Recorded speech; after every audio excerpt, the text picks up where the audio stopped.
Ikaw lamang aking kanlungan, sa piling mo ako'y mananahan, pagkat ikaw lamang aking kalakasan. Sa piling mo tagumpay ko'y naranasan.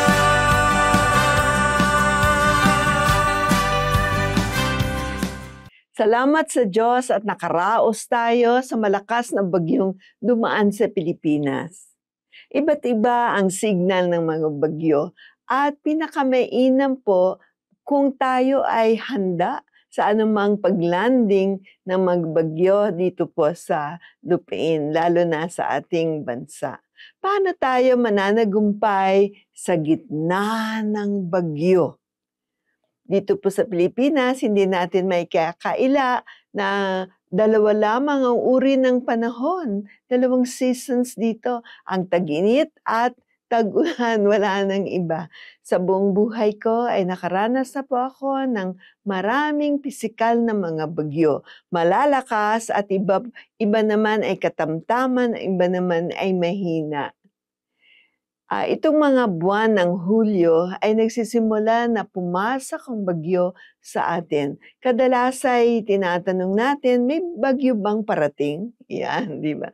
Mas mainam siguro na katanungan ay, paano tayo maghahanda para sa unos o bagyong ito? Naghahanda ba tayo? Naghahanda ka ba? Sa kaparehong paraan ay hinaharap natin ang mga physical na bagyo, ay kailangan din nating maghanda sa mga bagyo sa ating buhay. Kailangan ay storm-proof. Hindi lang ang bahay natin, kundi ang mismong buhay natin. Hindi natin may iwasan ng mga bagyo, subalit pwede tayong maging malakas, harapin ang bawat bagyo. Ang Panginoong Hesus ay nagbibigay ng kapayapaan, kalma at kanlungan para sa atin. Meron pong sinulat si Haring David sa mga awit 107 verses 29 to 30 at gusto kong maibahagi ito sa inyo.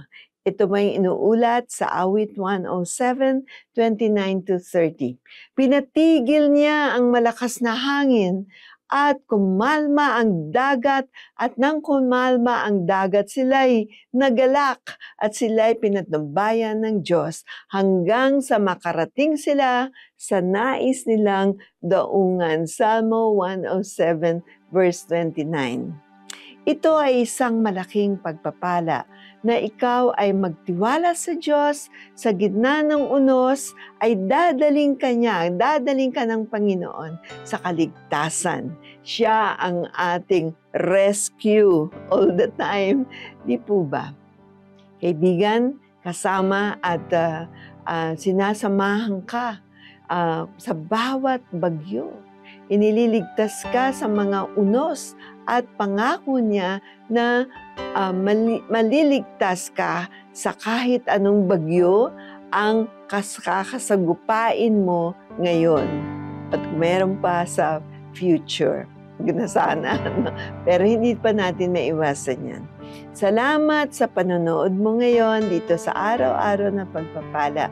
At hayaan mong patuloy kitang ma-encourage na ang Panginoong Diyos ay tapat at malalampasan mo lahat ng mga bagyong ito. Amen. Amen. So habang nakikinig ka ngayon ng sasalita ng Diyos, anong sinasabi ng Diyos sa iyo? Meron ba? Mahalaga ba ito sa iyo? Anong aksyon ang iyong gagawin? Kung maaari po, sagutin natin ang mga katanungan na yan upang tayo po ay lalong maging klaro sa ating pagpunta sa ating Panginoon at pagdalo natin sa Kanya. Habang pinagbubulay-bulayan mo ang mga tanong na ito, ay dalhin mong lahat sa Diyos, sa panalangin. Anong kailangan mo, dalhin mo lahat sa Diyos sa iyong panalangin. Pagpalain ng Panginoon ang iyong sambayanan hanggang bukas dito sa araw-araw na pagpapala. So please share po ang ating program sa inyong mga mahal sa buhay. God bless you and bye-bye!